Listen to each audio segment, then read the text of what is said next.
Nah,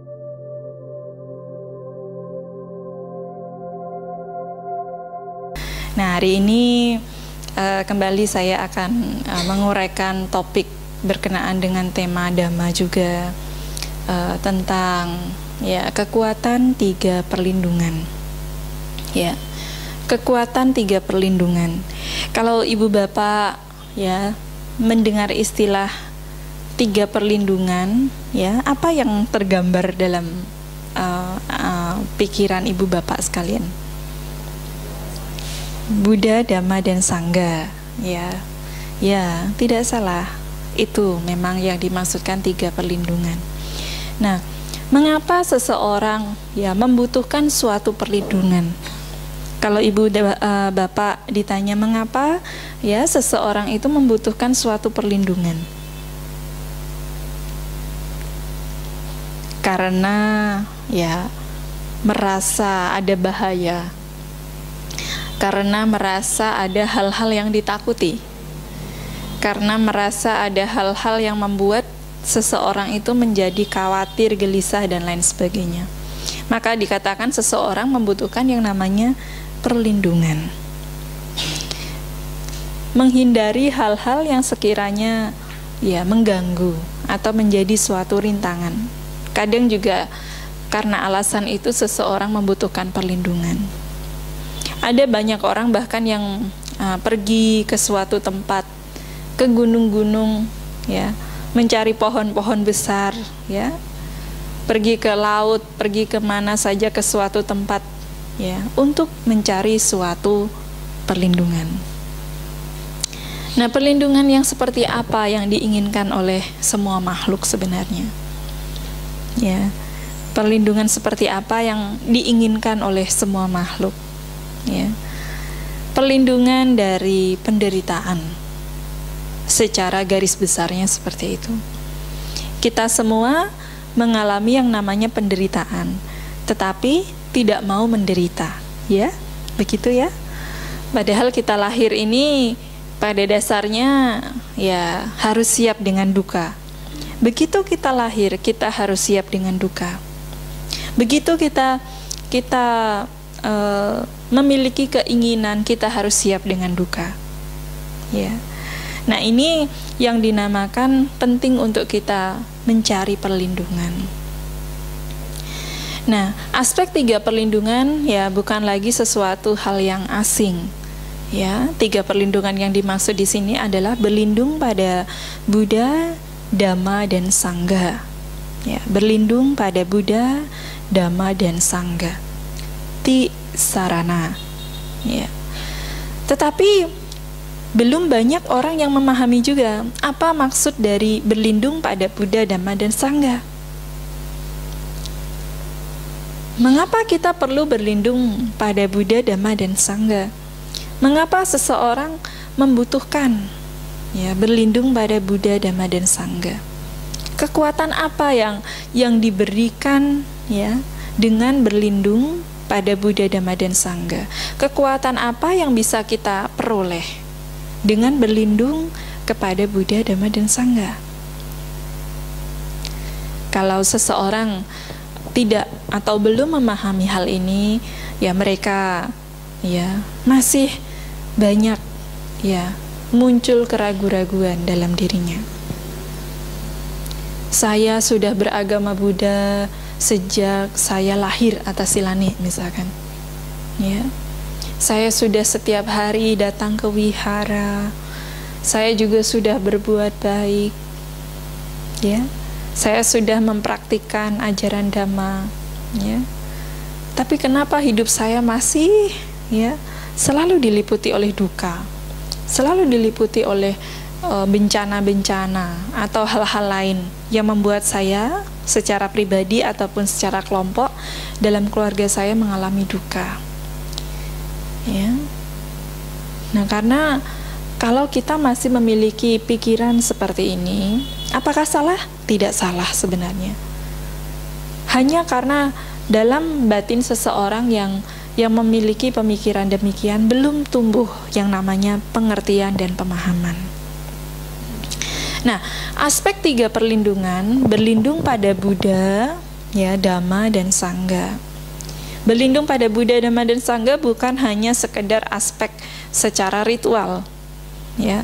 Saya berlindung pada Buddha, Budang Saranang Gacchami. Saya berlindung pada Dhamma, Dhammang Saranang Gacchami. Saya berlindung pada Sangha, Sanghang Saranang Gacchami. Tiap hari ya baca itu ya. Nah, mau puja bakti baca itu. Kalau di kewihara, kadang kalau di rumah juga membaca itu.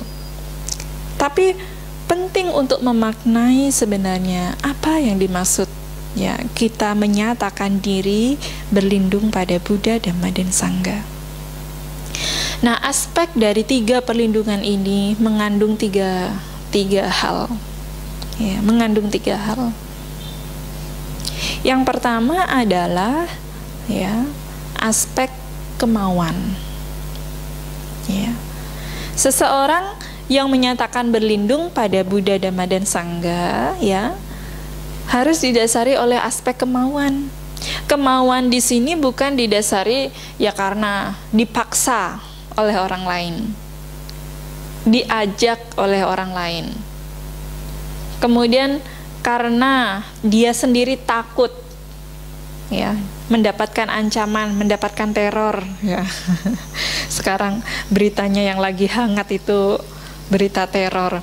Tadi pagi saya baca berita, ya, di koran, ya, koran online itu, ada bom lagi di Riau, ya, di Polda Riau, di Sumatera itu. Riau kan Sumatera kan, Sumatera Utara, ya, dekat loh sama Medan. Ya, tapi semoga ya di sini terlindungi semuanya berkat kekuatan kebajikan. Ya, artinya bukan karena dia merasa takut, bukan karena dia itu disuruh orang, bukan karena ajakan, tetapi aspek kemauan ini didasari atas adanya kesadaran. Sadar bahwa orang ini memang penting. Berlindung, ya, menyatakan berlindung pada Buddha, Dhamma dan Sangha merupakan suatu yang penting untuk dirinya, ya, sesuatu yang membawa, mengarahkan dirinya pada perlindungan sejati, ya. Nah, ini aspek kemauan. Kalau seseorang belum memiliki kesadaran untuk menyatakan dirinya mau berlindung kepada Buddha, Dhamma dan Sangha, ya, maka aspek yang dinamakan, ya, munculnya kekuatan perlindungan itu masih belum bisa dipahami, ya. Jadi kesadaran di sini yang dinamakan aspek kemauan muncul karena adanya kesadaran seseorang memahami, ya, pentingnya berlindung pada Buddha, Dhamma dan Sangha.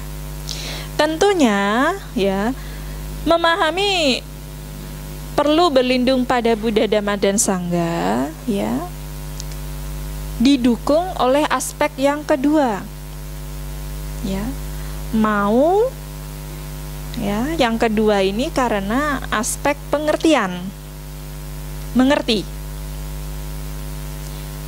apa yang dimaksud dengan, ya, 3 perlindungan ini. Buddha itu apa, Dhamma itu apa, Sangha itu apa, ya, mengerti sebagai dasarnya juga. Tidak hanya mau, tapi juga mengerti. Kalau mau saja, kamu mau enggak berlindung pada Buddha, Dhamma dan Sangha? Sadar, dia sadar, mau gitu. Tapi kalau belum tumbuh rasa pengertian juga dikatakan, ya, aspek kemauannya itu masih belum kokoh, ya. Nah, aspek pengertian ini, ya, pertama seseorang harus memahami apa itu 3 perlindungan. Yang pertama Buddha, ya.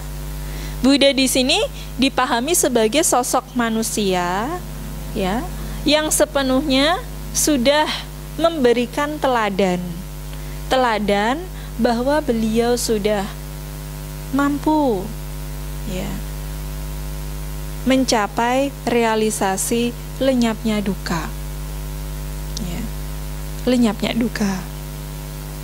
Karena seseorang sebenarnya yang dimau, ya, yang diinginkan, ya, bagaimana dirinya ini tidak mengalami yang namanya duka. duka karena kecewa, duka karena perpisahan, duka karena perubahan, duka karena kematian, duka karena usia tua, duka karena sakit dan lain sebagainya. Banyak sekali duka. Ya. Nah, kalau seseorang memahami bahwa ada manusia di dunia ini yang sudah merealisasi tahapan pada tingkatan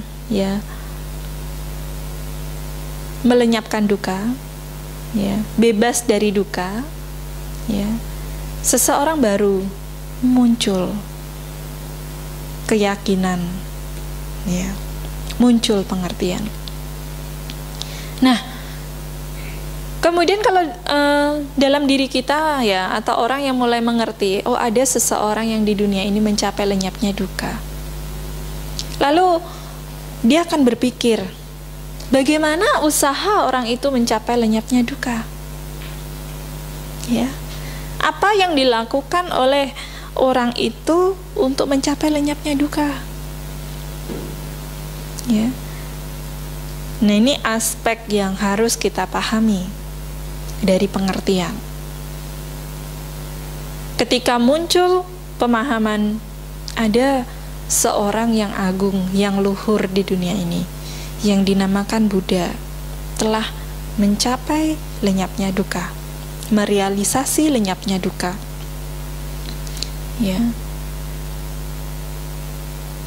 Jadi yang dimaksudkan Buddha memberikan perlindungan itu bukan berarti Buddha datang di hadapan kita, kamu nangis-nangis misalkan sedang nangis-nangis wah Buddha ini kenapa tidak datang Kalau kita mengharapkan begitu tidak akan kecewa, nangisnya tidak akan berhenti-berhenti Tapi kita pahami bahwa Buddha ini sebagai teladan, sebagai sosok manusia yang sama manusia seperti kita.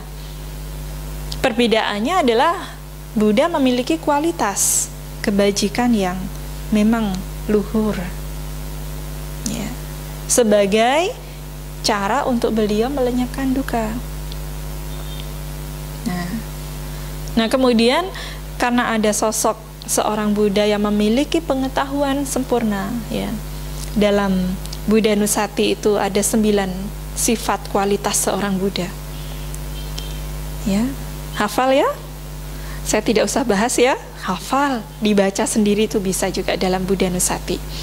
Itipiso bhagawa arahang sama sambuddho wija carana berpengetahuan sempurna dalam pengetahuan dan tindak tanduknya, wija carana sampano sugato lokawidu dan lain-lain.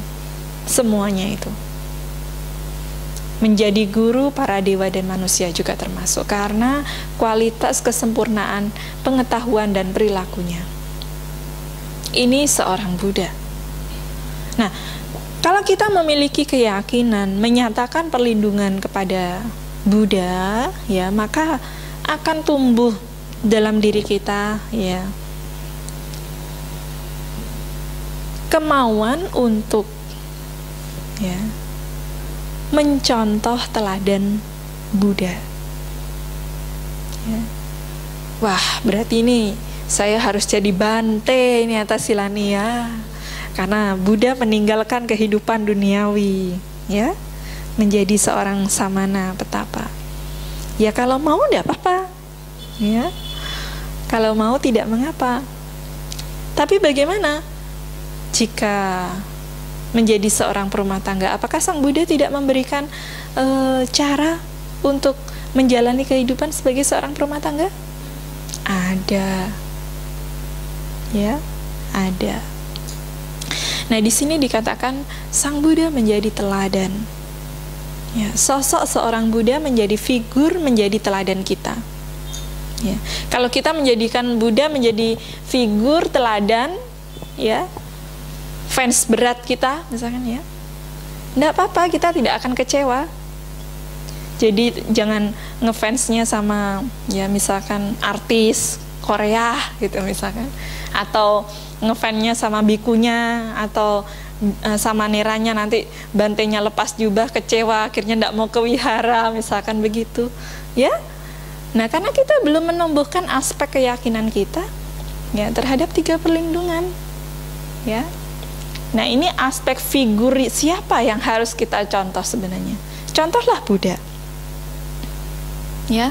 Teladanilah sifat-sifat dari Sang Buddha itu. Teladanilah bagaimana Sang Buddha itu sungguh-sungguh menjadi seorang manusia yang memiliki kualitas yang agung, kualitas yang luhur, ya, seperti itu. Nah, ini mengandung, ya, aspek pengertian, ya. Setelah kita mau, kita harus belajar untuk memahami itu.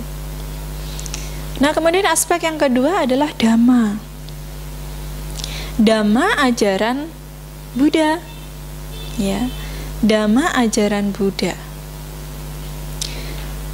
Dhamma di dunia ini sangat banyak sekali. Apapun yang kita cerap, ya, melalui mata, telinga, ya, lidah, sentuhan kulit, batin, semuanya adalah Dhamma sebenarnya. Semuanya adalah fenomena Dhamma, ya. Tetapi Dhamma yang diajarkan oleh Sang Buddha ini adalah Dhamma yang mengarahkan, ya, manusia ataupun para makhluk untuk terbebas dari yang namanya duka. Problem terbesar kehidupan, duka. Semuanya pernah mengalami duka? Pernah? Sudah merasakan langsung, ya? Ada yang belum pernah di sini? Ayo, siapa? Ya. Sejak lahir, sejak kita di dalam kandungan saja sudah mengalami duka, baik itu duka fisik ataupun batin. Wah, bagaimana sila tidak mengalami duka? Ya, mungkin karena kita ini amnesia saja sudah, ya, dengan masa kecil kita. Saat kita, mengapa kita mengatakan bahwa kehidupan ini selalu diliputi oleh duka? Mengapa juga Tasilani mengatakan bahwa kita sejak lahir pun, di dalam kandungan pun juga sudah mengalami duka? Di dalam kandungan kita tidak bisa bergantung, ya, tanpa bantuan orang lain. Walaupun seseorang dikatakan kama saka, ya, memiliki karmanya masing-masing, ya, kama saka, kemudian mewarisi karmanya masing-masing juga, ya, hidup berdasarkan karmanya masing-masing, tapi terus, ya, kita masih juga bergantung pada kondisi-kondisi lain yang menyebabkan kita bisa bertahan saat ini, ya. Ini pun juga karena kekuatan karma kita masing-masing juga. Tanpa bantuan orang tua kita, kita tidak bisa lahir. Atau ada yang di sini lahirnya secara opapatika, spontan, seperti Sun Gokong misalkan lahirnya dari batu, ya, atau langsung celing begitu seperti alam dewa lahirnya. Kan ada zaman kehidupan Sang Buddha itu ada yang lahir, ya, secara seketika juga. Tapi menjadi manusia pada umumnya, ya, kita melalui proses yang namanya duka itu. Kita lahir sudah menjadi bayi. Kalau tidak dibantu, diberi makanan, diberi ASI oleh kedua orang tua kita, kita tidak bisa bertahan hidup. Kita sejak lahir itu sebenarnya sudah mengalami cacat secara fisik, ya. Benar? Benar. Kita itu kan sebenarnya hanya normal sementara. Lahir cacat, bisa jalan, bisa bicara, ya. Nanti semakin tua, cacat lagi. Itu fakta kehidupan, ya. Lahir, semuanya lahir masih harus merangkak, dibantu untuk berjalan kan, ya. Nah, baru bisa jalan. Belum ada yang bayi baru lahir langsung jalan kaki seperti Pangeran Siddhartha, ya. Kalau anaknya baru lahir jalan kaki, orang tuanya yang kaget, ya. Atau bayi baru lahir langsung bilang, wah, ya, Budang Saranangga Cami, wah, langsung papa mamanya itu, wah, ini keturunan dari mana ini, misalkan gitu, ya.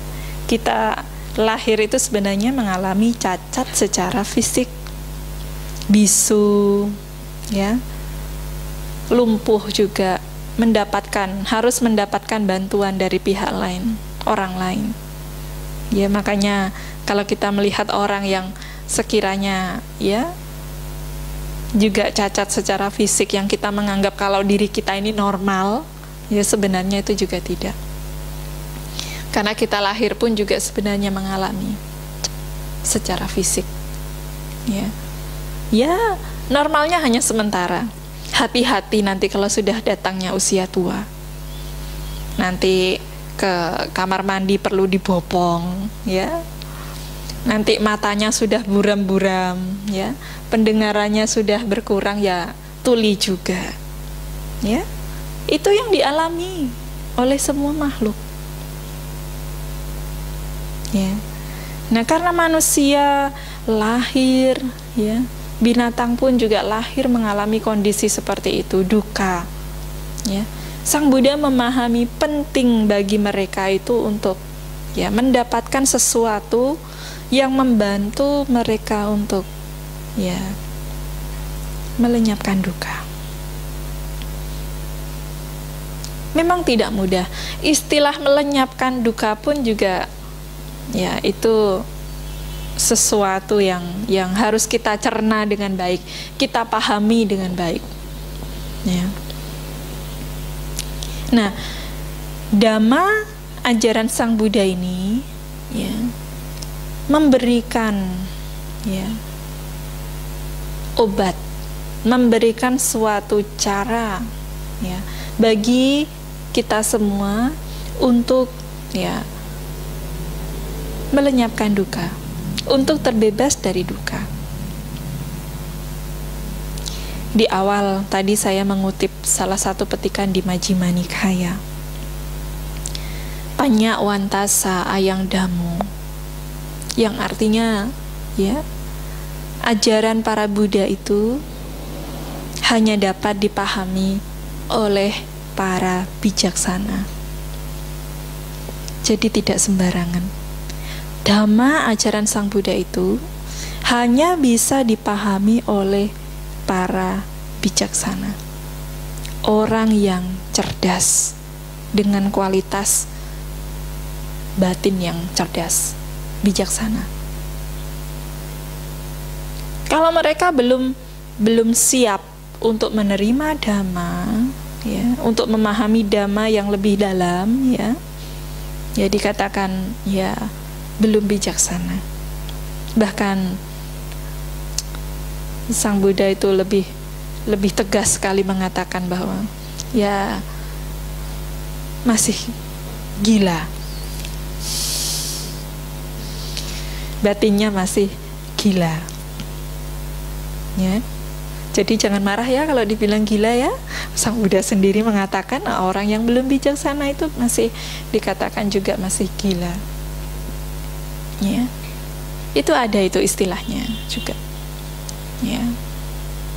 Nah, kalau ajaran Dhamma ini ya dikatakan memang hanya dipahami oleh para bijaksana, itu yang membuat Sang Buddha itu mempertimbangkan ketika beliau mencapai pencerahan agung, mencapai pencerahan sempurna. Ya. Waktu itu beliau mempertimbangkan ajaran Dhamma yang begitu dalam ini, ya. Siapa yang bisa menerimanya? Siapa yang mampu memahaminya? Ya. Untung waktu itu datang ya Brahma Maha Sahampati, ya, namanya Wihara Maha Sahampati, ya. Maha Sampati, ya. Brahma Sahampati, ya, yang memohon kepada Sang Buddha untuk mengajarkan Dhamma. Karena Brahma Sahampati, jadi Maha Sahampati, ya. Brahma Sahampati ini ya mengetahui ada makhluk-makhluk yang ya sedikit debu di mata mereka. Artinya ketika mau mendengarkan dhamma, ya, maka debunya itu hilang, bisa melihat, ya, diberi mata dhamma, ya, mata dhamma oleh Sang Buddha, ya, kemampuan untuk melihat dhamma. Nah, ini yang dikatakan sebagai, ya, dhamma ajaran Sang Buddha itu memang bukan main-main. Kalau bukan orang yang bijaksana, orang yang cerdas, sulit untuk memahaminya. Jangankan untuk memahami dhamma ajaran Sang Buddha, memahami bahwa hidup ini adalah duka, kadang orang itu masih ragu-ragu. Enggak kok Sila, saya hidupnya itu bahagia-bahagia saja, enggak ada dukanya, misalkan gitu. Ya, kadang masih begitu. Ya, duka yang dimaksud ini ya duka yang baik itu yang sifatnya sederhana maupun yang sifatnya sangat mendalam juga. Ya. Nah, kalau kita belum memahami bahwa kehidupan ini duka, ya sudah, maunya lahir lagi, menginginkan lagi, sampai kapan tidak tahu. Nah, karena Sang Buddha ini memahami bahwa kehidupan ini memang duka, ya, akhirnya beliau ini sudah mentok itu, ya, sudah tidak mau lagi lahir, ya. Nah, itu ada di sini yang tidak mau lahir lagi, sudah mentok, ya. Ya, memang kalau kita belum memahami, ya, dhamma secara mendalam, ya, amat sangat sulit melepaskan keinginan. Ya, nanti kita akan membahas topik dhamma itu lebih mendalam lagi, ya. Nah, dhamma ajaran Sang Buddha dikatakan sebagai bagian, ya, yang akan memberikan perlindungan apabila seseorang, ya, memahami dan mempraktikannya. Ini yang dimaksudkan aspek pengertian dari, ya, berlindung kepada dhamma. Ya. Swakato, ada 6 aspek dhamma.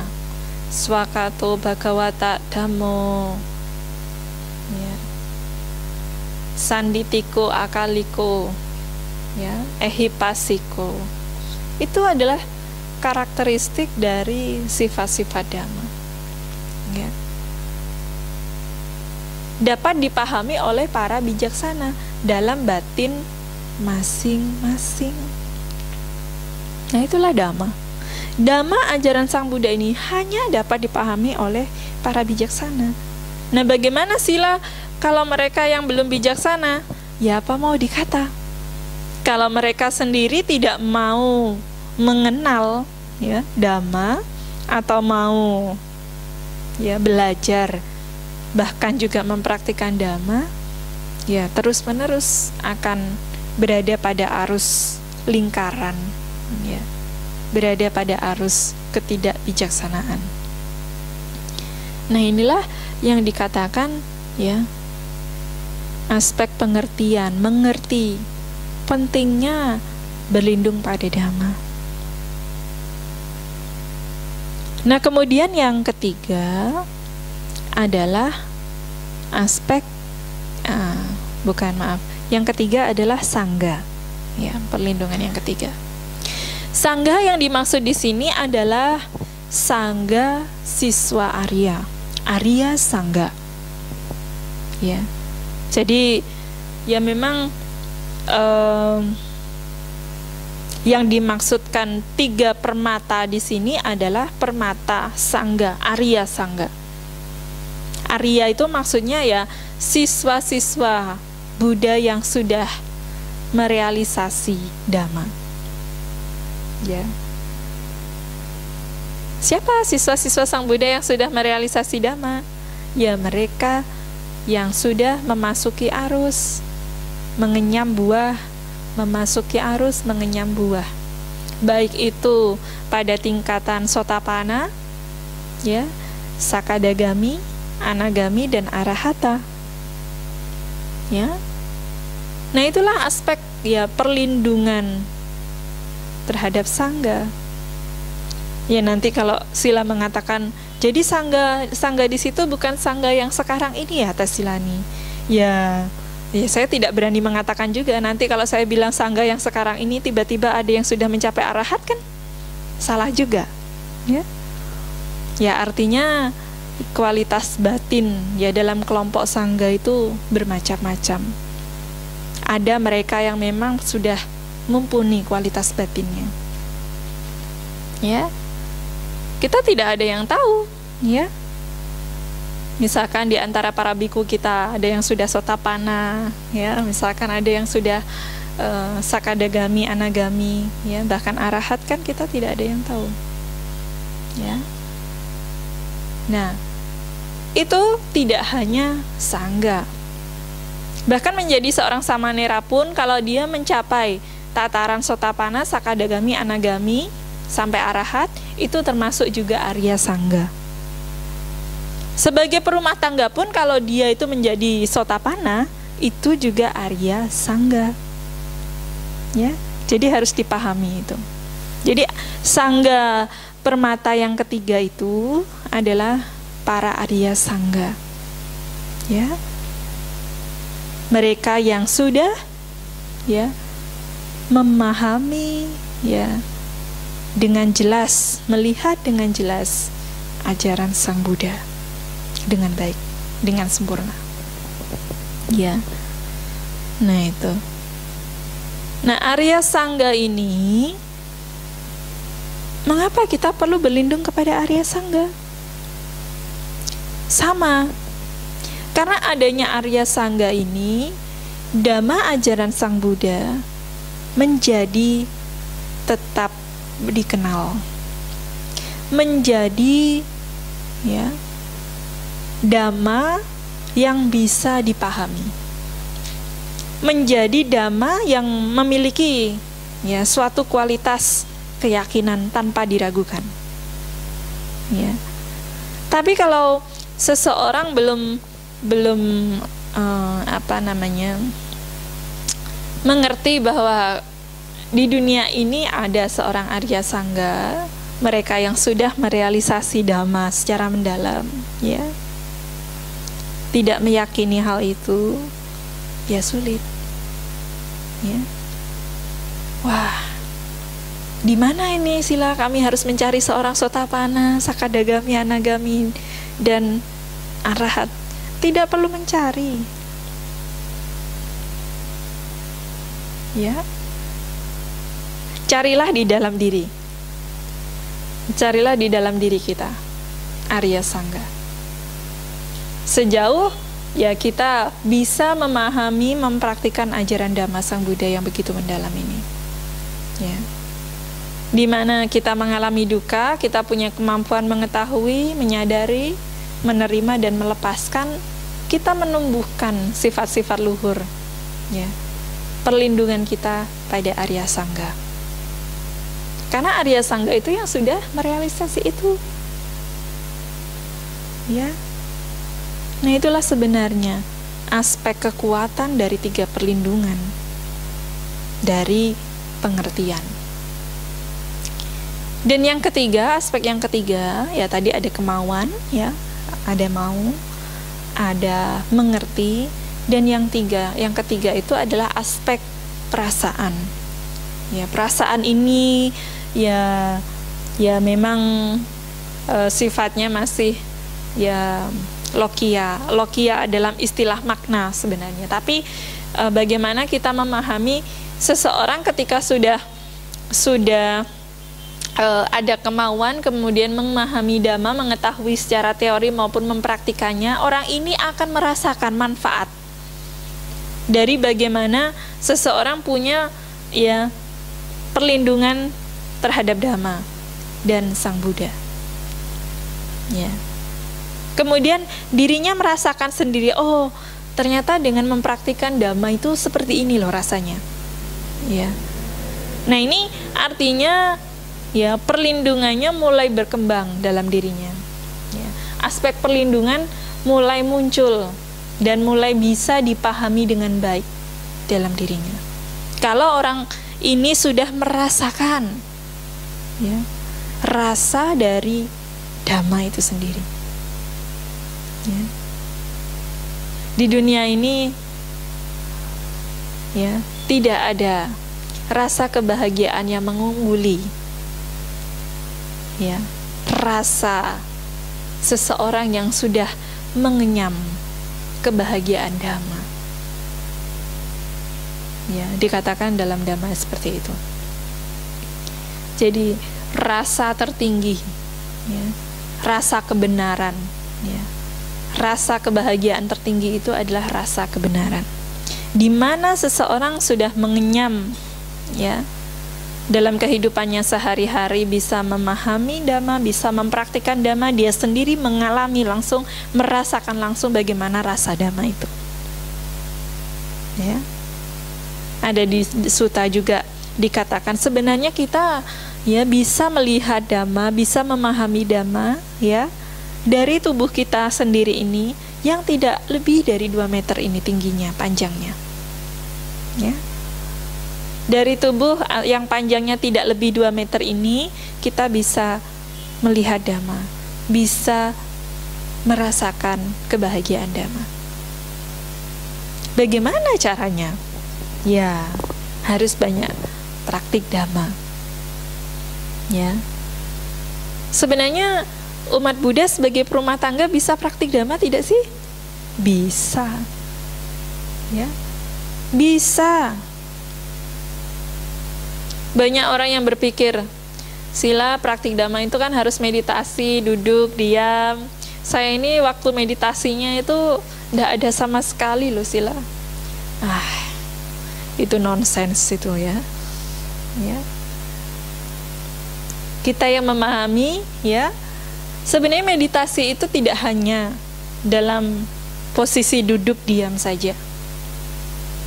Di sini sudah banyak yang pernah ikut retreat meditasi, ya. Ada berapa posisi meditasi? 3? 4? Banyak posisi meditasi itu sebenarnya, ya. Oke, kalau kita pahami, ya, ada posisi duduk, berjalan, berdiri, berbaring. Itu posisi yang umumnya. Tapi kalau kita ke toilet, ya, posisi apa itu? Ya, itu juga bisa saat seperti itu meditasi. Tahu Bante Ananda, ya? Cerita-ceritanya, ya. Bante Ananda itu mencapai kesucian arahat menggunakan posisi meditasi apa? Hah? Posisi meditasinya bagaimana? Ada yang ingat? Itu di penjelasan.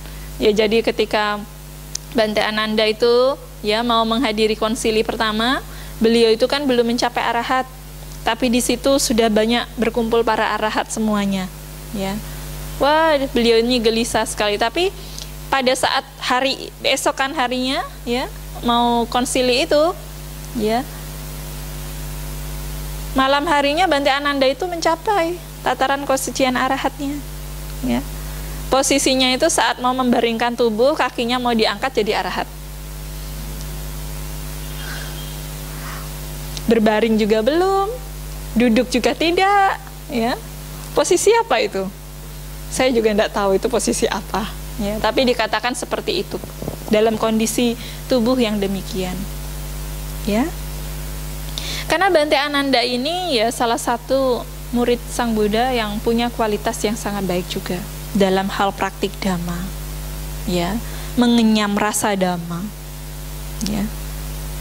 Ya, jadi merasakan aspek perasaan di sini yang dimaksudkan adalah orang ini setelah mengetahui dhamma, mempraktikkan dhamma dalam kehidupannya sehari-hari, orang ini merasakan langsung manfaat, ya, dari mempraktikkan ajaran itu, mempraktikkan dhamma itu dalam kesehariannya, ya. Nah, sebagai perumah tangga pun juga sama. Mau jadi perumah tangga, mau menjadi samanera, bante, atas silani, yang dihadapi itu apa tuh? Yang dihadapi apa? Batin dan jasmani itu saja. Kalau jasmani kita bagaimana, batin kita bergejolaknya bagaimana, ya, yang dihadapi itu saja sebenarnya. Jadi perumah tangga di kantor sibuk dengan anaknya, dengan istrinya, dengan suaminya, dengan gurunya, dengan murid-muridnya, dengan karyawannya, dengan bosnya. Ya, yang dihadapi hanya batin, jasmani. Bagaimana kita merespon, bagaimana kita ya memahami hal itu untuk diri kita. Ya. Sekarang ditambah Hatta Silani yang dihadapi bukan hanya batin dan jasmani, apa? Gadget. Anak zaman milenial misalkan, game ya. Ya, kemarin itu kakak saya mengirim foto anaknya. Nih lihat model anak zaman sekarang ini ya. Ya. Mainnya game terus, waduh susah ya. Sampai dia tuh marah-marah sendiri juga karena kalahan dengan game dan lain-lain ya. Wah, sampai dibanting HP-nya dan lain-lain. Nah, itulah. Tapi itulah yang dihadapi sebenarnya batin dan jasmani juga. Saat muncul, ya misalkan, apakah saat di hadapan handphone kita tidak bisa meditasi? Bisa tidak? Banyak orang udah matikan HP-nya biar batinnya tenang. Latihan justru itu. Ya. Kalau kita berlatih di tempat yang tenang itu sudah biasa. Ya, mudah, tinggal menjaga batinnya saja. Tapi orang yang bisa tenang ya di antara gejolak itu yang luar biasa itu. Ya. Misalkan kalau orang ini ya menghadapi gadgetnya saat baca pesan WA ataupun Messenger atau apa, ya, melihat ada pesan, wah seperti ini, muncul apa? Diamati. Gejolaknya apa? Diamati. Marah, senang, sedih, atau kecewa atau khawatir, dilihat itu, perasaan itu. Ya. Merasa emosinya pengen nangis, ya, atau merasa tidak merasa tidak dipentingkan, diabaikan begitu saja atau bagaimana. Itu meditasi. Kalau seseorang melihat fenomena batinnya, oh ini ada kemarahan, oh ini ada rasa khawatir, oh ini merasa ada dilecehkan, ya. Siapa yang melecehkan? Siapa yang marah ini misalkan? Ya. Perubahannya kita lihat, ya. Muncul pikiran, perasaan, terus kita amati.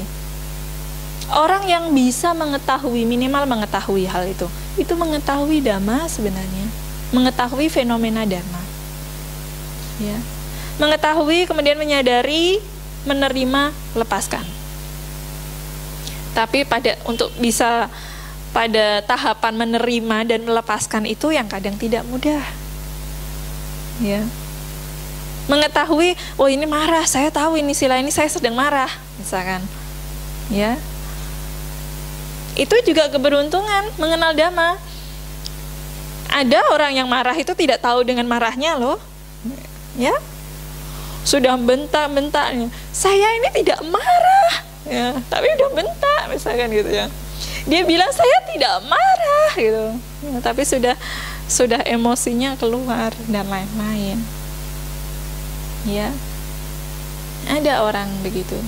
Beberapa orang juga mengeluh, aduh sila saya ini sudah mencoba praktik meditasi juga kemana-mana ikut retreat, tapi saya masih sering marah-marah loh. Oh ya bagus, saya bilang begitu aja.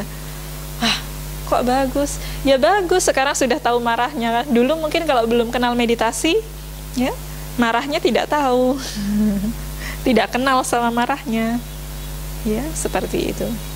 Sekarang ya ada marah, cuman ya anicca diamati, ya diamati, dia melihat perubahannya, akhirnya ya melepaskan.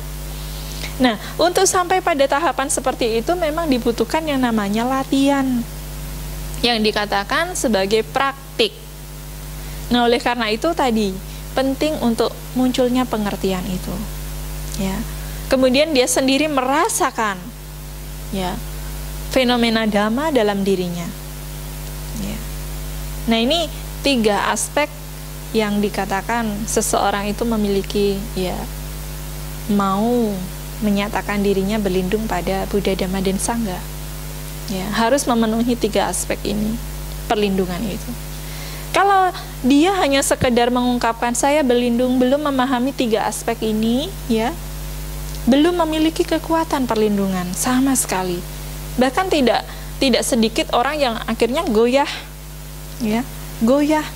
Oh, Buddha, Dhamma, dan Sangha ternyata tidak memberikan perlindungan sama sekali pada diri saya. Ya, kalau kita berpikirnya, saya sudah tiap hari sembahyang, bakar dupa sampai habis 1 bendel misalkan ya, tapi Buddha tidak menolong saya, ya.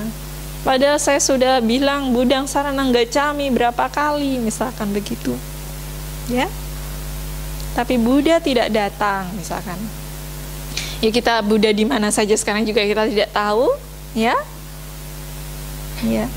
Tapi kita yang membuat kita ya memiliki aspek menyatakan diri berlindung itu karena kita punya pengertian, oh ya, Buddha ini adalah ya manusia yang mencapai kualitas-kualitas agung seperti itu. Ya. Nah, 3 aspek ini sangat penting. Sekarang saya akan mengulas tentang uraian bahwa ajaran Dhamma, ajaran Sang Buddha, ajaran para Buddha itu hanya bisa dipahami oleh para bijaksana. Ya. Jadi memang benar hal itu, demikianlah adanya. Ya. Sang Buddha mengatakan, ya Dhamma ini, Dhamma yang luhur ini hanya dipahami oleh mereka yang bijaksana. Bijaksana itu apa toh? Hah? Bijaksana panya. Ya, panya artinya bijaksana. Oh, hebat. Ya, saya juga bisa begitu ya. Ditanya bijaksana itu apa? Bijaksana itu panya tasilani. Ya, panya itu apa? Panya itu bijaksana. Ya samirawon ya, samimawon ya. Jadi bijaksana artinya adalah ya seseorang yang mengetahui.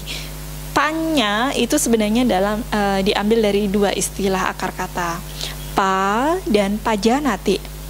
Ya, pa itu artinya penuh, full, ya penuh, jelas. Ya, pajanati itu artinya melihat, mengetahui, memahami. Ya. Nah, jadi panya itu artinya melihat dengan penuh, melihat dengan jelas. Ya. Nah, orang yang bijaksana artinya adalah orang yang melihat dengan jelas. Jelas itu ya tidak kabur, tidak buram, tidak pakai kacamata. Tapi bukan berarti orang yang pakai kacamata itu tidak bijaksana ya, tidak. Ya. Melihat di sini adalah melihat Dhamma dengan jelas. Ya. Fenomena apapun itu. Nah, kualitas kekuatan 3 perlindungan ini, ya, Buddha, Dhamma, dan Sangha bergantung pada kualitas kebijaksanaan. Ya, itulah kekuatan dari perlindungan sebenarnya, bergantung pada kualitas kebijaksanaan. Menjadi Buddha butuh kualitas kebijaksanaan. Memahami Dhamma butuh kualitas kebijaksanaan. Menjadi seorang Arya Sangga butuh kualitas kebijaksanaan. Ya. Nah, bagaimana seseorang bisa memiliki kebijaksanaan ini? Ya. Nah, itu banyak tahapannya. Ya. Dari dia mulai mau belajar pengetahuan, berkumpul dengan para bijaksana, ya, kemudian mempraktikkan ajaran Dhamma itu sendiri, ya, banyak sekali caranya untuk menjadi bijaksana. Tetapi kebijaksanaan yang mendalam, ya, itu ya bisa muncul karena seseorang merealisasi Dhamma. Nah, tadi sudah saya singgung bahwa sebenarnya Dhamma itu apa? Dhamma itu sangat banyak. Dhamma ajaran Sang Buddha ini ya sangat banyak. Ya. Tetapi Dhamma yang utama sebenarnya, Dhamma yang murni yang diajarkan oleh Sang Buddha yang mampu mengarahkan pada kebijaksanaan seseorang itu adalah yang pertama adalah Dhamma, ya, pemahaman Dhamma tentang hukum karma dan wipaka yang pertama. Lalu hukum sebab akibat ya, paticca samuppada. Dan yang terakhir adalah 4 kebenaran mulia, 3 ajaran murni Sang Buddha ini. Ya. Paticca samuppada, ya. Kemudian 4 kebenaran mulia. Nah, hukum karma dan wipaka ini hubungannya sebab akibat. Kalau karma dan wipaka ini sebenarnya sudah ada, ya, ajaran ini sebelum ajaran Sang Buddha ada. Ya, kaum Brahmanisme itu sudah memahami hal itu, karma dan wipaka. Tetapi Sang Buddha memperjelasnya tentang hukum sebab akibat dalam paticca samuppada. Apa yang menyebabkan proses kelahiran itu muncul terus-menerus? Ya, itu murni pengetahuan Sang Buddha dari pemahaman sebab akibat paticca samuppada. Ya. Nah, kalau ibu bapak ya memahami bahwa kehidupan ini adalah duka, ada makhluk-makhluk yang terlahir ya di keluarga kaya raya miskin, di keluarga yang sehat yang berpenyakitan, di keluarga yang usianya panjang dan yang usianya pendek, di keluarga yang berpengetahuan dan yang tidak berpengetahuan, lahir di keluarga yang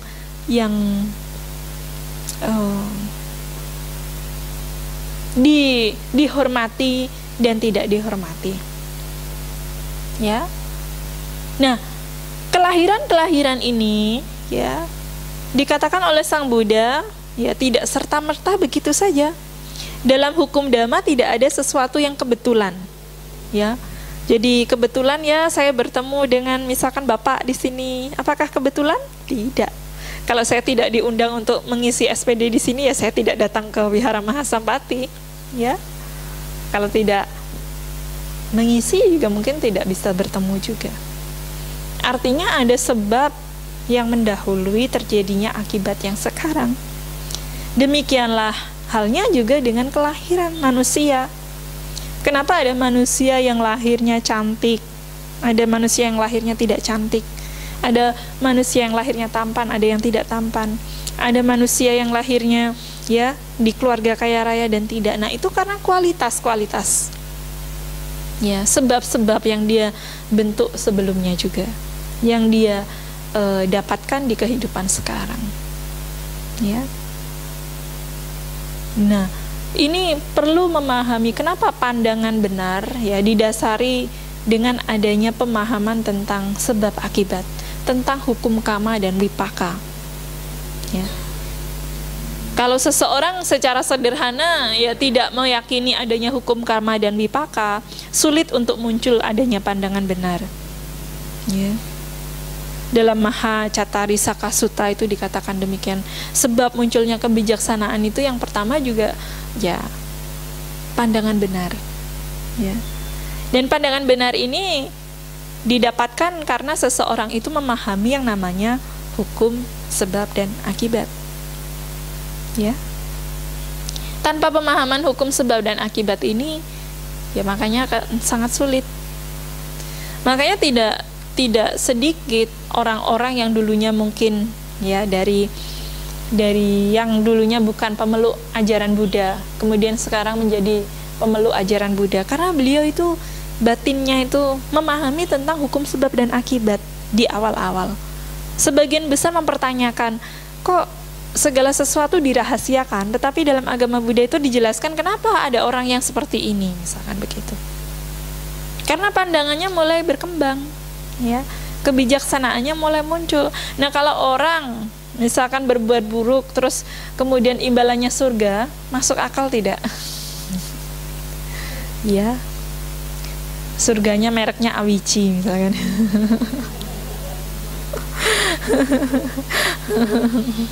Ya, ya, promonya sih surga, tapi ternyata mereknya Awici. Ya itu bahaya, ya, bahaya. Ya karena seseorang tidak muncul pandangan ya pemikirannya secara logis saja. Makanya dikatakan dhamma itu hanya bisa dipahami oleh orang-orang yang cerdas, orang-orang yang bijaksana. Ya. Di sini bukan hanya cerdas secara intelektual saja, tapi memang kualitas batin yang mau memahami. Ya. Kenapa Tasilani mengatakan tidak hanya sekedar cerdas secara intelektual? Karena pada zaman kehidupan Sang Buddha itu ada namanya Bante yang sangat ya dikatakan tuh ya idiot sekali ya. Ya, siapa namanya? Culapantaka ya. Nah, wah itu kalau disuruh mengingat itu sulit sekali. Tapi Sang Buddha itu hanya mengajarkan untuk membersihkan kain putih saja. Akhirnya beliau memahami Dhamma, melihat ketidakkekalan, lenyapnya sesuatu, ya, fenomena. Jadi arahat, ya. Padahal itu kalau dibandingkan dengan ibu bapak yang ada di sini itu Bante Culapantaka itu jauh itu secara IQ-nya, iya sungguh. Lah kita yang cerdas, ya, kapan jadi arahatnya? Nanti Tasilani nunggu kehidupan Buddha yang akan datang, maunya menunggu-nunggu ya, belum tentu ya. Nah jadi kualitas kebijaksanaan itu muncul karena adanya pemahaman, melihat Dhamma dengan jelas memang. Nah ini fenomena, yang dilihat fenomena Dhamma itu dilihat dengan jelas sifatnya, karakternya ya, sebab akibatnya kenapa muncul demikian. Nah itu orang yang bijaksana ya. Jadi menjadi bijaksana itu memang ya gampang-gampang sulit, sulit-sulit gampang ya. Dasarnya adalah pandangan benar yang diawali dengan pemahaman tentang hukum sebab dan akibat. Nah dengan pemahaman, dengan adanya hukum sebab dan akibat, kita akan memahami tentang ya paticca samuppada, lalu 4 kebenaran mulia ya. Duka, kenapa muncul duka? Karena ada apa? Keinginan ya. Di mana ada keinginan, di sana muncul duka. Dipahami hal ini? Sudah paham? Sungguh paham? Ya. Di mana ada keinginan pasti ada duka. Ya. Jadi tidak boleh ada keinginan dong Tasilani. Ya, siapa suruh? Ya. Keinginan ya dikatakan oleh Sang Buddha merupakan sumber duka. Yaitu tadi sumber duka di sini ya sumber menjadi pemicu adanya kelahiran, menjadi pemicu adanya eksistensi ya, terus-menerus keinginan. Ya. Semuanya didasari oleh keinginan. Dan kalau seseorang tidak memahami hal itu sebagai fenomena, lebih menderita. Ya. Karena ya kita saja setiap hari ini sebenarnya ya banyak keinginan. Apakah Sang Buddha tidak menderita sebenarnya? Duka secara fisik iya pernah dialami. Buktinya sakit juga usia tua. Sang Buddha mengalami. Tetapi ya Sang Buddha tidak sampai ya istilahnya itu seperti orang-orang pada umumnya yang mereka tidak memahami kebenaran Dhamma. Ya. Gitu. Jadi bisa menerima realitas kehidupan itu seperti apa. Nah kunci sebenarnya ketika seseorang itu sudah sungguh-sungguh memahami Dhamma dan bisa secara bijaksana ya melihat Dhamma itu, ketika ya cirinya yang pertama bisa menerima realitas kehidupan. Ya, realitanya apa, realitanya bagaimana, dia bisa menerima. Ya, salah satu cirinya. Ya. Nah, kemampuan bisa menerima ini yang didasari karena kebijaksanaan, itulah kekuatan dari perlindungan. Ya. Itulah kekuatan dari perlindungan. Kalau seseorang belum bisa menerima, ya dia harus terus berlatih, terus mempraktikkan Dhamma dalam kehidupannya. Ya, realitas. Seperti kemarin saya mengatakan, ya kita ini sebenarnya apapun yang kita miliki saat ini ya itu akan sebanding dengan apa yang harus kita tinggalkan ya, harus kita lepaskan. Itu realitanya, itu hukum alamnya, hukum semesta yang tidak bisa kita tolak. Sekali kita menolak, kita tidak bisa menerima realita itu, duka ya. Korban bom kemarin, yaitu ada yang anaknya 2 orang meninggal langsung, ibunya luka-luka. Itu kalau seorang ibu tidak bisa menerima kondisi itu bisa gila itu. Ya, gila. Benar, anaknya meninggal dalam waktu yang bersamaan dengan kondisi yang demikian. Ya, tapi walaupun dia bukan seorang yang apa namanya berlindung pada Buddha, Dhamma dan Sangha, tapi dia ini adalah orang yang mengerti bahwa kehidupan ini ya seperti ini. Nah, itulah sebenarnya kebijaksanaan yang muncul. Ya. Jadi ibu itu tidak harus mengatakan dirinya Budang Saranang Gacchami, ya. Tapi ibu ini bisa melihat realitas kehidupan itu demikian. Ya. Nah, jadi bukan dikatakan sebagai kekuatan perlindungan ini bukan dengan kita banyaknya kali mengulang Budang Saranang Gacchami, tapi bagaimana seseorang ya memahami ya Dhamma dengan kebijaksanaannya. Itu yang menjadi kekuatan terbesar dari perlindungan ya. 3 perlindungan ini.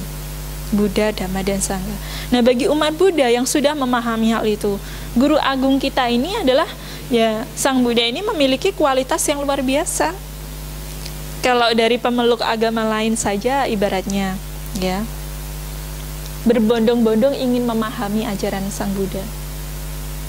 Ya memang Sang Buddha itu tidak istilahnya ayo ya setelah kamu tahu Dhamma kamu harus menjadi pengikut saya gitu ya. Kemarin itu beberapa waktu lalu Antasilani di Semarang didatangi oleh ya 2 orang pasangan suami istri. Beliau bukan seorang Buddhis, ya. Tapi beliau itu mengatakan agama Buddha itu unik ya, Sila. Sempat saya itu berbincang-bincang dari habis dari rumah duka itu jam 7 tiba di Tanah Putih sampai jam 10 malam. Cuma berbincang dengan 2 orang itu saja, ya. Membahas Dhamma topiknya. Ya. Itu beliau mengatakan ya agama Buddha itu unik loh ya. Jadi kalau orang lain ya mengajaknya ayo percaya inilah yang terbaik, tapi agama Buddha itu jangan percaya ya, buktikan dulu ya, buktikan dulu.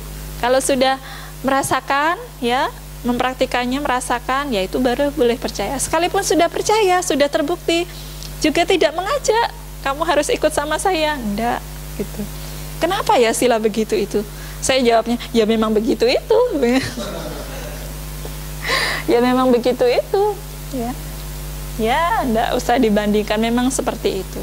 Orang yang memahami Dhamma itu tidak perlu di label di apapun. Ya, orang yang memiliki perlindungan, kekuatan perlindungan terhadap Dhamma, ya 3 perlindungan itu tidak perlu dilabeli oleh apapun. Ya karena mereka memang sudah merasakan, memahami dengan kebijaksanaan. Nah, aspek kebijaksanaan itulah yang menjadi kekuatan 3 perlindungan ini. Ya. Kalau kita ada kemauan, apalagi sebagai umat Buddha yang sudah memang menyatakan dirinya sebagai umat Buddha, ya, hendaknya ya meningkatkan ya kekuatan 3 perlindungan itu, meningkatkan kekuatan kebijaksanaannya dengan cara apa? Ya banyak belajar Dhamma yang pertama. Yang kedua banyak ya praktik. Jangan mau permata diganti dengan batu bata ya.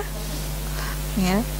Iya, kita ini sudah mendapatkan permata yang sangat mulia, permata yang sudah sangat luhur agung ya. Mau digantikan dengan batu bata, ya siapa yang mau? Ya. Nah kalau kita sudah memahami hal itu, maka kita tidak akan goyah keyakinan kita terhadap ya ajaran Sang Buddha, karena ya guru agung kita sendiri sudah merealisasinya, menjadi ya manusia yang memang punya kemampuan melenyapkan dirinya dari duka, baik itu duka secara jasmani maupun duka secara batin. Ya. Nah, untuk praktiknya bagaimana Sila? Nanti akan dibahas pada topik yang berbeda. Ya, kalau ada kesempatan lagi, ya. Nah, topiknya adalah bagaimana kekuatan perlindungan itu ya bisa dimunculkan karena adanya kebijaksanaan. Nah, kita bisa mengenal kebijaksanaan dimulai dari pandangan benar. Ya, pandangan benar tentang hukum sebab dan akibat. Ya, kama dan buahnya. Kemudian tentang ya paticca samuppada, lalu 4 kebenaran mulia. Ya, itu ditembus, direalisasi, akan memahami dengan baik. Kalaupun misalkan belum menembus, belum merealisasi, ya kita minimal ya memahami dengan sungguh-sungguh ya Dhamma itu. Sebenarnya saya yakin di antara ibu bapak semuanya itu sudah mengalami fenomena Dhamma semuanya. Mengalami. Sakit pernah ya? Pernah. Sakit menjadi sembuh, ini proses dari sakit menjadi sembuh tidak kekal. Ya, anicca, kita tahu. Dulunya kecil menjadi sekarang sudah dewasa, ya. Ini juga proses semuanya. Ya, hanya saja ya ibu bapak menganggap itu ya fenomena biasa saja. Fenomena yang tidak dilihat dengan kebijaksanaan. Mata Dhammanya ini ya masih berlalu begitu saja. Nah, orang yang bijaksana adalah melihat ya kualitas apapun, fenomena apapun yang muncul lenyap dalam batin maupun jasmaninya itu dengan jelas. Makanya dia melihat dengan bijaksana. Saat dia sedih, fenomena itu sedang mengalami duka. Saat dia bahagia, itu juga duka. Bagaimana dia bahagia kok bisa duka? Ya, kalau bahagianya tidak kekal, ya duka, hati-hati juga. Ya, karena tidak ada yang kekal di dunia ini. Ya, jadi itulah ya kekuatan perlindungan, kekuatan 3 perlindungan Buddha, Dhamma dan Sangha. Ya, sebenarnya akarnya adalah dari kebijaksanaan. Munculnya kebijaksanaan. Ya. Ketika seseorang ya berlindung pada Buddha, Dhamma dan Sangha untuk memperkuat ya, memunculkan, menumbuhkan, mengembangkan kualitas kebijaksanaannya, semakin dia ini punya kekuatan perlindungan. Ya. Semakin orang ini menjadi orang sakti. Ya. Iya, sungguh loh. Orang yang punya kekuatan sakti ya namanya ya. Iya enggak? Iya. Sakti. Orang yang punya kekuatan itu artinya orang yang sakti. Nah, ini kesaktian di dalamnya itu adalah kesaktian kebijaksanaan. Ya. Di dunia ini dikatakan tidak seberapa kehilangan materi, kehilangan kekayaan, kehilangan kedudukan, kehilangan keluarga, kehilangan tahta kerajaan, bahkan itu tidak seberapa. Tetapi orang yang ya sangat disayangkan, ya dikatakan orang yang kehilangan terbesar oleh Sang Buddha itu dikatakan adalah orang yang kehilangan kebijaksanaan. Nah itu. Kalau orang sudah tidak memiliki kebijaksanaan ini, tidak punya kekuatan dia, tidak punya kesaktian. Hidupnya ya, wah, bisa lebih menderita, kalang kabut. Ya, hati-hati. Ketika kita kehilangan kebijaksanaan, hati-hati. Ya, hati-hati. Karena itu sumber kekuatan utama makhluk hidup untuk menjalani kehidupannya ya menjadi lebih bahagia. Ya. Nah, demikianlah uraian Dhamma yang bisa saya sampaikan pada malam hari ini. Semoga bisa dipahami, dipraktikkan dalam kehidupan sehari-hari oleh ibu bapak sekalian, dan semoga semuanya mendapatkan manfaat dari belajar, mendengarkan dan mempraktikkan Dhamma ajaran Sang Buddha untuk terrealisasinya kekuatan 3 perlindungan. Saya akhiri, semoga semuanya bahagia, semoga semua makhluk hidup bahagia. Sabe sata bawantu suki tata. Sadu, sadu, sadu. Baik, Bapak Ibu, mungkin 1 buah pertanyaan bisa disilakan. Hanya 1 ya. Ya, silakan.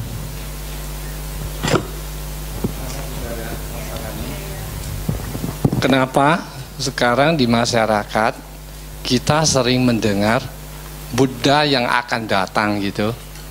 Jadi latar belakang apa yang mereka bisa mengetahui?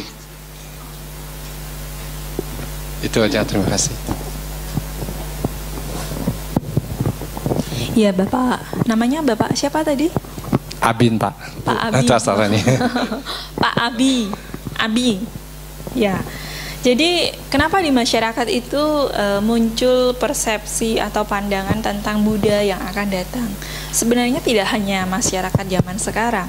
Sang Buddha pun sendiri menyatakan bahwa kelak ya ketika ajaran Dhamma ini sudah tidak lagi dikenal ya. Kemudian munculnya moralitas masyarakat semakin menurun ya, dan Dhamma mulai tidak diingat kembali ya. Sampai akhirnya kembali kehidupan itu moralitasnya membaik ya, sampai kualitas manusia menjadi sikapnya pun juga lebih baik dari sebelumnya. Itu nanti akan muncul Buddha yang akan datang, yang dinamakan Meteya itu ya. Jadi sebenarnya persepsi akan adanya Buddha yang akan datang itu bukan hanya persepsi semata, tapi oleh Sang Buddha sendiri memang dinyatakan seperti itu. Jadi Sang Buddha itu Buddha yang keberapa? Buddha yang keberapa? Kalau dalam masa kurun waktu satu masa kehidupan bumi ini ya Buddha yang ke-28 ya. Ada yang jadi ada perhitungan ya Buddha. Saya ini agak hang juga ingatannya. Maksudnya jadi kisah silsilah dari 28 sama Sang Buddha itu Buddha yang ke-28 hitungannya. Tapi ada dalam satu kurun waktu. Jadi Buddha itu tidak munculnya sembarangan. Ada dalam satu masa mulai dari muncul dan hancurnya bumi itu hanya ada satu Buddha. Ada yang sampai 3 Buddha, ada yang 5 Buddha gitu. Buddha ini Buddha yang keempat, dan nanti ada yang Meteya ya gitu. Jadi kalau kita menghitungnya lewat mana, itu ada dalam silsilah ya 28 sama Sang Buddha itu ada penjelasannya. Kalau Bapak mau baca-baca bukunya itu ada ya. Dan di dalam Sutta pun yang asli dari Tipitaka juga ada penjelasannya juga ya. Jadi itu bukan rumor ya. Jadi istilah orang nanti ada Buddha yang akan datang itu bukan rumor. Sang Buddha sendiri menyatakan bahwa kelak nanti akan ada Buddha yang akan datang, yang disebut Meteya. Nah, ajarannya apa? Ajarannya sebenarnya ya tidak jauh dari ajaran para Buddha. Ya. Cuman memang Meteya belum ada, sehingga Dhamma yang diajarkan oleh Buddha Meteya itu ya kita belum tahu. Namanya orang belum ada, bagaimana ajarannya bisa ada gitu. Tetapi kalau kita memahami Buddha yang saat ini, Buddha Gautama ya, ajarannya ya pokok-pokok ajaran para Buddha ya tidak melakukan kejahatan, menambah kebajikan ya, membersihkan batin atau menyucikan batin. Itu yang utama. Ajaran dari semua para Buddha seperti itu dikatakan. Nah, semua itu kan berarti tidak hanya satu Buddha ini. Jadi ada banyak Buddha yang sebelumnya ada, Buddha yang akan datang itu pun juga akan ada. Ya. Tapi kualitas kemunculan Buddha itu tidak sembarangan. Tidak masa kita saat ini juga dikatakan, tidak masa kita. Jadi itu dalam sutta itu ada. Kalau mau baca di Cakawati Sihananda Sutta itu ada. Ya.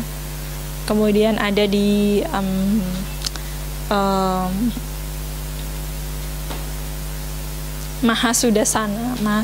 bukan Mahasudasana. Itu di silsilah para Buddha ada sutanya, sutta panjang itu di Digha Nikaya. Ya. Nanti Bapak baca-baca bukunya. Ya.